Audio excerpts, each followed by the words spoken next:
Is it the key to unlocking horsepower and hidden performance potential, or is it just a myth? The cold air intake on the C6 Corvette. Every make and model out there performs and responds a little bit differently to cold air intakes, and obviously there are a bunch of different options available for every single platform out there. There's short ram intakes that are actually hot air intakes. There's long tube intakes that go all down to the ground and pull in cold air. For the C6 Corvette, it is nothing different. There are a plethora of cold air intakes to choose from. I chose what I would say is probably the most recommended cold air intake system out there for the C6 Corvette, and that is the Vararam Snake Charmer. I have to tell you, I'm a little bit skeptical on the throttle response improvements, and I don't really have much as far as expectations go in terms of increasing power with just installing this thing. There really is just one reason that I purchased this intake for the C6, and that reason is to improve my intake air temperatures, because obviously with the factory setup, we're just sucking hot air from the engine bay, pulling that hot air into the engine, and we know that is not conducive to making power, especially if you're driving in sort of spirited conditions. Will the car idle funny? Will it idle rough? Will it run rough? Will it actually diminish the performance of the car? That is something we're going to find out. But hey, that's one of the benefits of this channel. I spend the money so you don't have to. But let me know in the comments right now if you have experience with the Vararam intake and what your thoughts are.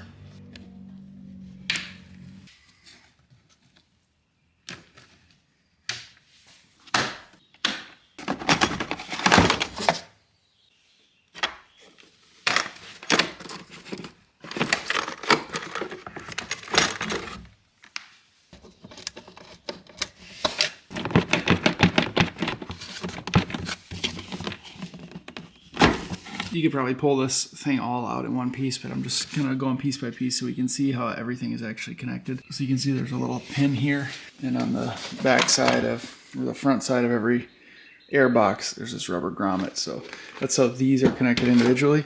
Again, you could keep this on this full T assembly probably, but you just have to kind of pull it out this way and get it to get that grommet to pop off that post.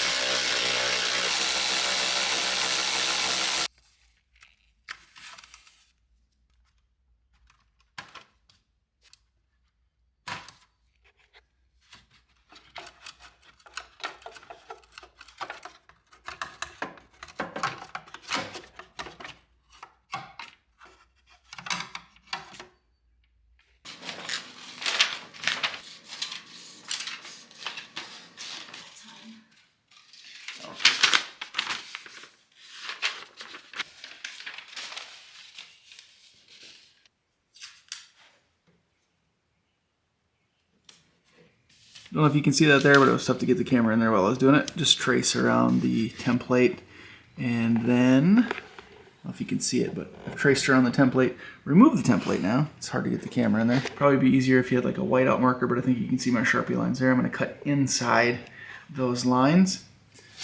It goes all the way up to the front of the shroud.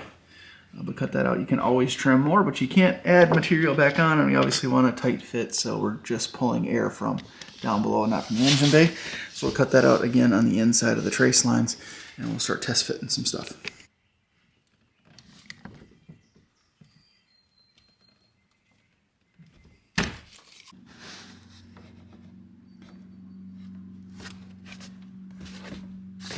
There's a couple of push pins, one in each of these little humps that go into the front of the car there and there. You just need to stick a screwdriver in there and pop it back. I'll pop those clips out, and we should be able to pull this section out. There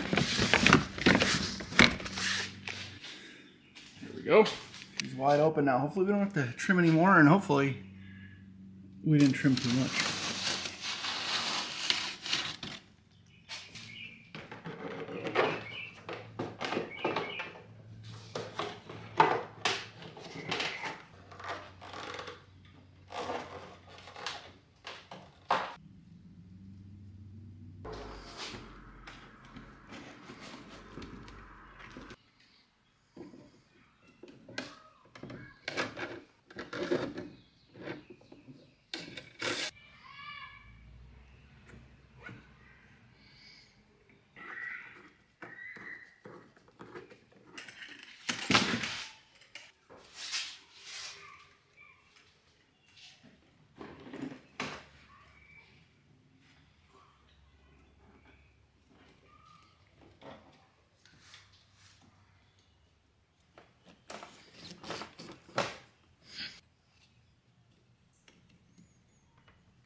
All right, everything's all buttoned up, tightened down, plugged back in. I think we're good to fire it up.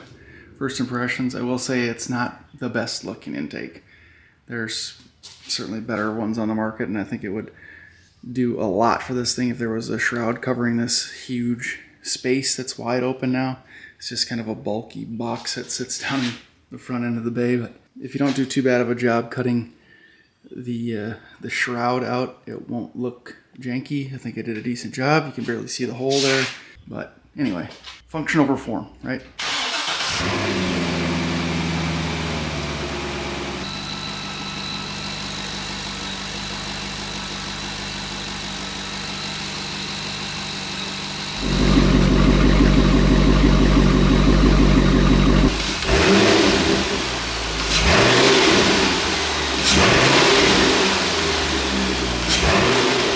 So we got some induction noise. That's cool. No weird idle, no check engine light.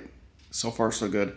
Now we got to get this thing on the road. I think they suggest driving 30, 40 miles, something like that, to allow the computer to start getting used to things before you even start getting aggressive in driving. So just putzing around town, driving on the highway, but no hard acceleration. And apparently you don't need a tune.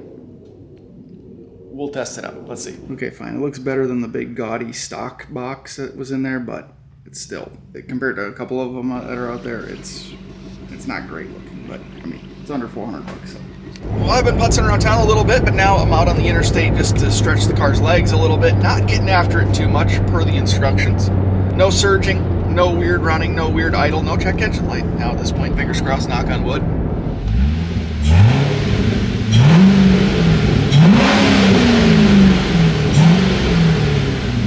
It's a little bit hard to film, but you gotta trust me. I did a couple of pulls. The car feels good, torquey, snappy, all that feels fantastic. No weird surging, no weird idling. Cross my fingers, knock on wood. We're not gonna jinx ourselves on this one. But I will say though that I drove probably 45 or 50 miles just to make sure everything got recalibrated and is smooth. They say that it's going to just drive better the more and more you drive it, which I guess it makes sense. It's giving the computer time to go through it's whatever it needs to do. With all that said though, I can't say that the throttle response is any better. I can't say that there's any more power. I can't say that it runs stronger than it ever did before. I don't know what they claim that the horsepower and the torque increases will be with this intake system. I couldn't feel it. In normal driving, you certainly can't feel it. The induction noises are nice. I do like that, of course. But as far as increased torque, increased horsepower, it's not noticeable. But we do know one thing. One of the issues that this C6 Corvette suffers from is heat soak. And when you're driving in traffic or you're really pushing the car hard over extended periods of time, that engine bay gets super hot, and where the factory intakes are located, it's just sucking super hot air in. And that's detrimental, certainly, to maintaining your horsepower level. You're going to get diminished horsepower numbers and performance the hotter that intake air gets. So having this big breather tube down low in the front end of the car pulling air in from outside of the engine bay, that's where we're going to see the benefits. I got some really cool stuff coming for this car, guys, so I hope you stick around, subscribe if you haven't already. I'm letting it cool down, and I'm getting right to work on my next project. So again, stick around, stay tuned for more. Appreciate you guys watching this one. See you in the next one.